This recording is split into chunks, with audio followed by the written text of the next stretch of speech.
सती सावित्री की कथा सुनने व वाचन करने से सौभाग्यवती महिलाओं की अखंड सौभाग्य की कामना पूरी होती है।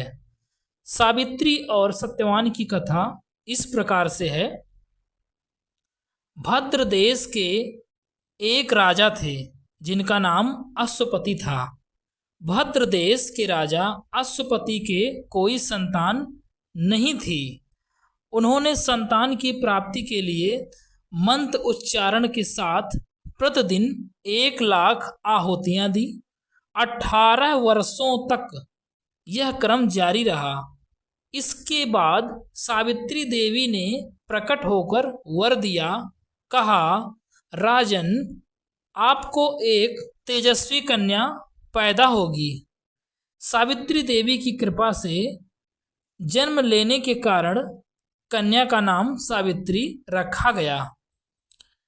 कन्या बड़ी होकर बहुत ही रूपवान हुई।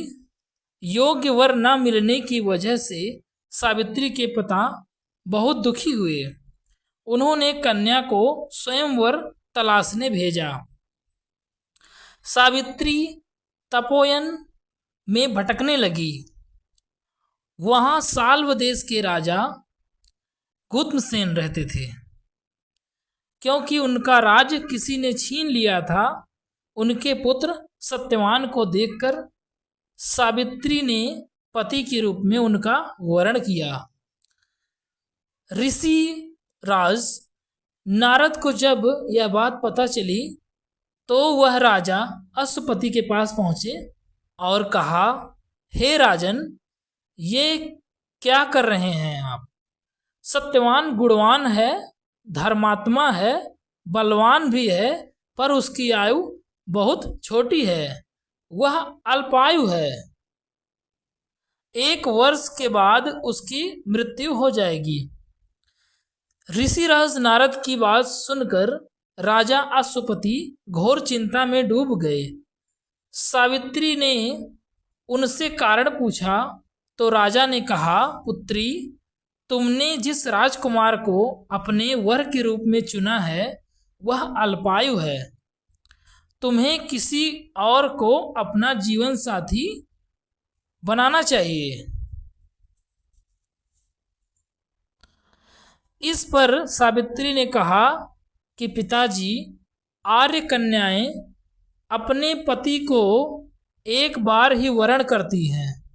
राजा एक बार ही आज्ञा देता है और पंडित एक बार ही प्रतिज्ञा करते हैं और कन्यादान भी एक ही बार किया जाता है। सावित्री हठ करने लगी और बोली, मैं सत्यवान से ही विवाह करूंगी। राजा अश्वपति ने सावित्री का विवाह सत्यवान से कर दिया। सावित्री अपने ससुराल पहुंचते ही सास ससुर की सेवा करने लगी। समय बीतता चला गया। नारद मुनि ने सावित्री को पहले ही सत्यवान की मृत्यु के दिन के बारे में बता दिया था। वह दिन जैसे जैसे करीब आने लगा, सावित्री अधीन होने लगी। उन्होंने 3 दिन पहले से ही उपवास शुरू कर दिया।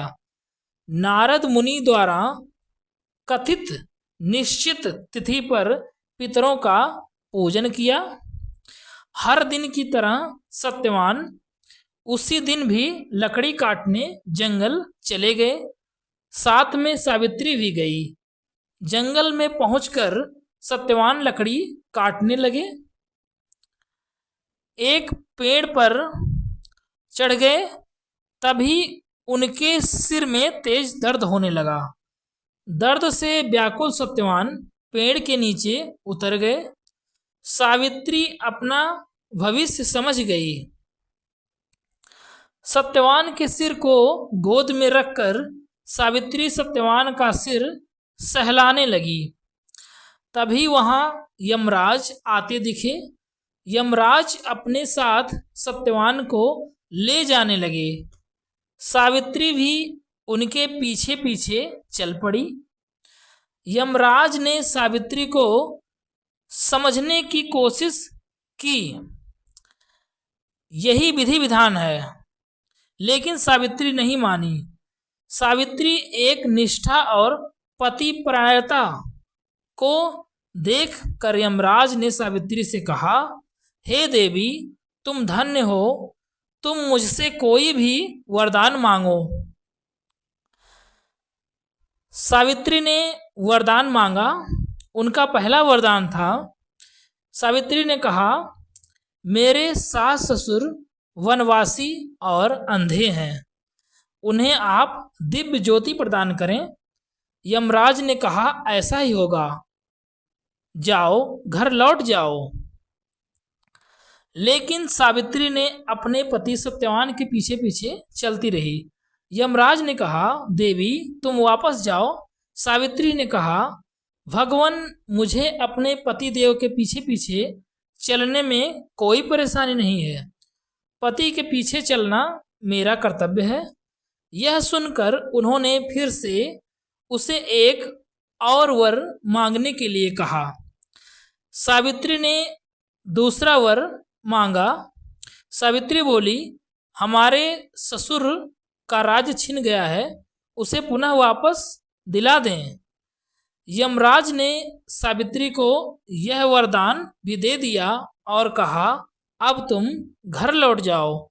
लेकिन सावित्री पीछे पीछे चलती रही। यमराज ने सावित्री को तीसरा वरदान मांगने को कहा। सावित्री का तीसरा वरदान यह था। इस पर सावित्री ने संतान और सौभाग्य का वरदान मांगा। यमराज ने कहा, इसका वरदान भी सावित्री को दे दिया। सावित्री ने यमराज से कहा कि प्रभु, मैं एक पतिव्रता पत्नी हूँ और आपने मुझे पुत्रवती होने का आशीर्वाद दिया है। यह सुनकर यमराज को सत्यवान के प्राण छोड़ने पड़े। यमराज अंतर्ध्यान हो गए और सावित्री उसी वट वृक्ष के पास आ गई जहां उसके पति का मृत शरीर पड़ा था। सत्यवान जीवित हो गए और दोनों खुशी खुशी अपने राज्य की ओर चल पड़े। माता पिता को दिव्य ज्योति प्राप्त हो गई। इस प्रकार सावित्री सत्यवान चिरकाल तक राज्य सुख भोगते रहे।